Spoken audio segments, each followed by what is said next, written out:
Bem-vinda ao Mais Mulher, aqui hoje para falarmos um pouquinho dessa tua especialidade aí, que não é muito comum, né, Suzelei? Bem-vinda. Muito obrigada por estar aqui. É um espaço de fazer saber, né? Não são muitos profissionais que atuam nessa área. Ela não é tão antiga mesmo, é uma área mais recente. Mas a contribuição da psicologia, sim. A nossa profissão tem mais de 50 anos, né? E ainda é uma profissão jovem, né? Mas ela tem o seu espaço de importância na área forense, principalmente porque fala de direitos. Obrigada por ter me chamado de jovem, porque eu aos 52 anos agora me senti muito jovem. Né? Assim como a psicologia, que tem pouco mais de 50 anos e está tudo certo, porque é jovem ainda. Agora, por que tu resolveste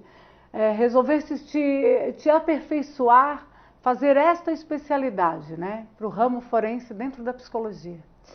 Durante a minha graduação, eu sempre trabalhei muito pensando que a minha contribuição tinha que ser para além de só ajudar, na parte assistencial, né? Porque a gente acaba observando muitas oportunidades e situações que a gente pode sim ajudar. E não precisa ser só psicólogo para poder ajudar, né? Mas eu sentia que eu podia mais, né? E então, quando eu tive, enfim, minha colação de grau e a minha graduação de Direito na minha mão, eu disse, bom, enfim, eu vou fazer algo mais significativo ao meu entendimento, né? E fui buscar estágios, escrevi artigo na área dos direitos, né, das crianças, lá desde o Conselho Tutelar, das questões de violência, perpassando a infância, a juventude, a vida adulta. Os grupos sociais, trabalhei muitos anos na área organizacional, com a saúde mental nas organizações. E quando iniciei aí, então, o meu direcionamento de fato para a área jurídica, então eu fui especificamente para a área forense, que é onde nós podemos utilizar nosso conhecimento técnico, que é a nossa instrumentação e avaliação psicológica, para ajudar nos conflitos judiciais, né? Que é onde está o sofrimento emergente. Na psicoterapia, dentro de um processo de psicoterapia, nós trabalhamos o discurso, a causa, elaboramos isso no tempo do paciente, à medida que esse sofrimento é possível ser vivido com calma, sem tanta dor. Mas dentro dos processos judiciais no fórum, o conflito está emergente. Então, ali se faz um olhar da psicologia de forma muito mais colaborativa para solucionar. Porque tem processos judiciais que demoram 3, 4 anos e aquele sofrimento reverbera junto, né? Então, a psicologia nesse sentido para ajudar também dentro dos processos judiciais.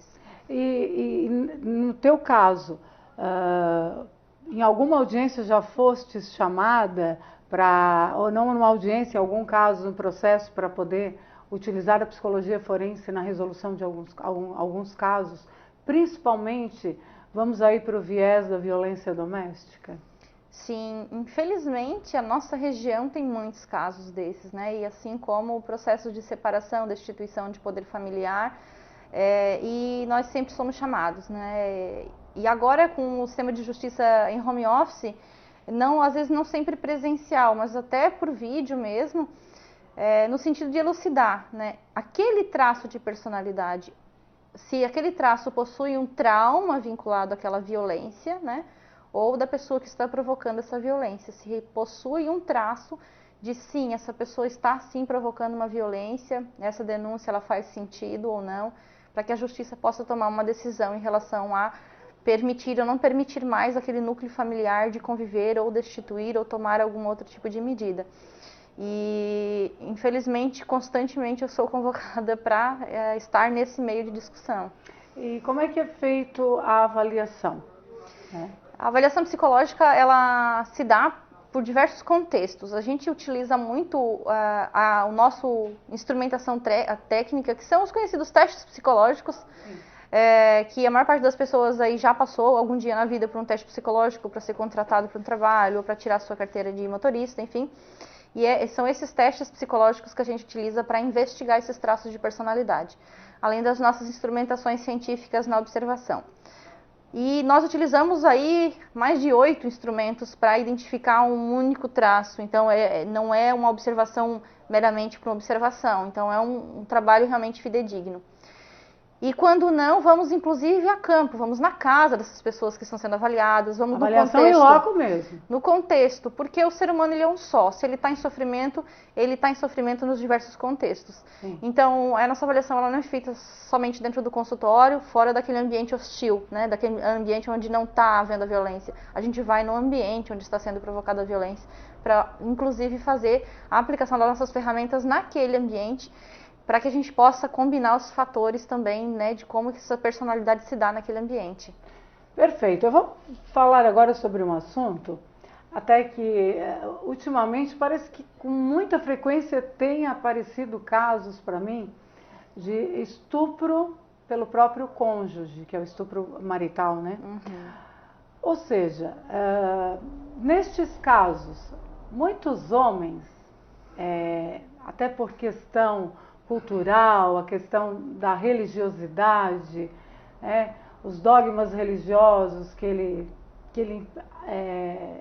convive, ou seja, no qual ele cresceu e convive até hoje, muitos não aceitam não como resposta e acham que a própria esposa não pode dizer não entre quatro paredes. A partir do momento que a esposa, o cônjuge ali, a mulher não quer ter relação sexual e ela diz que não, o não é não. Mas infelizmente esta não é a realidade de muitas mulheres.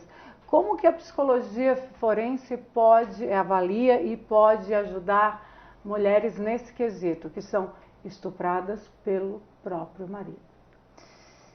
É lamentável que a gente tem esse índice, né? É inacreditável, né? E é uma coisa que o ambiente, a promessa, o sonho do casamento, ele vem com um sentimento muito mais amoroso, né? É um outro viés de sentimento. Pra gente chegar a um determinado momento dessa relação e estar discutindo uma coisa tão dolorida, né? Uma coisa que causa o esfacelamento dessa relação, né?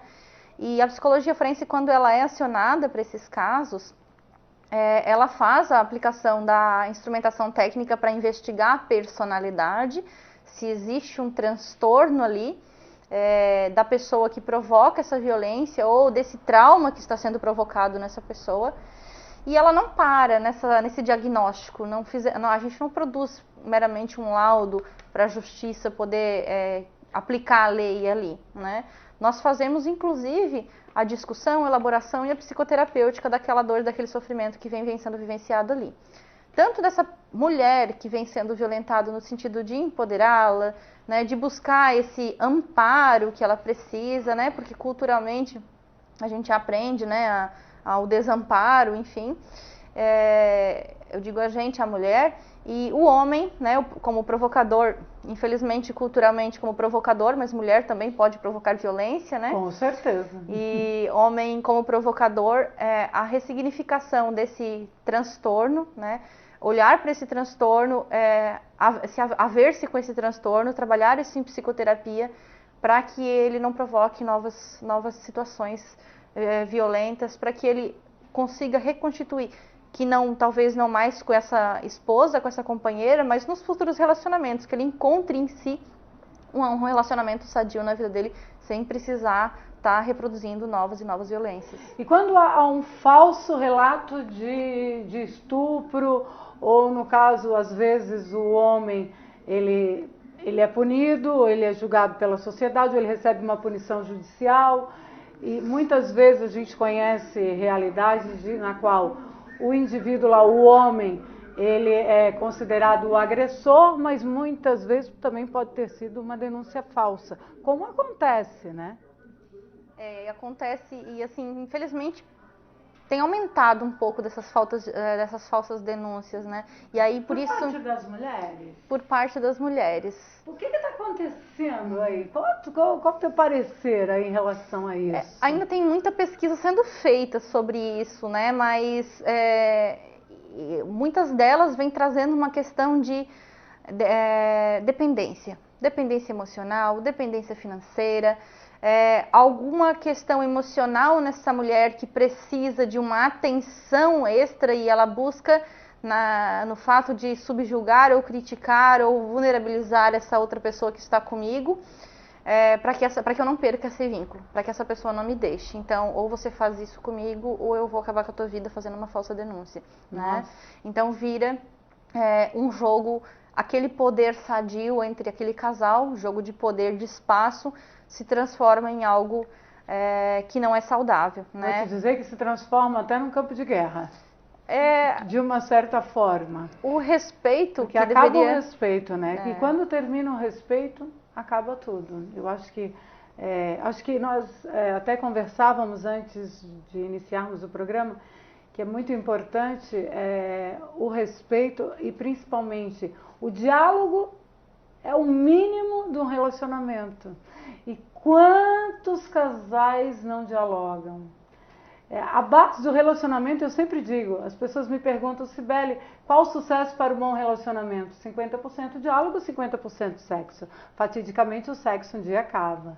O sexo que eu falo é o coito em si, porque o sexo mesmo não acaba jamais. Porque o dormir de conchinha, o dormir de abraçado, o dar um beijinho de boa noite, um selinho, fazer uma comidinha para o parceiro ou a parceira, acho que todo esse agrado, todo esse carinho, todo esse bem-querer manifestado através de atitudes, tudo isso também tem a complexidade da sexualidade, entra na sexualidade. Porque as pessoas acham que sexo é sexo só penetração e pronto. Não, não é isso. Agora, nessa questão, vamos aí voltar um pouquinho. Como é que eu vou conseguir identificar a psicopatia numa pessoa? Eu preciso ter uma especialização forense dentro da psicologia? Ou outro psicólogo consegue identificar? Ou a psicologia forense ela já veio com uma especialização para corroborar, para que de fato se reconheça e identifique uma psicopatia no indivíduo?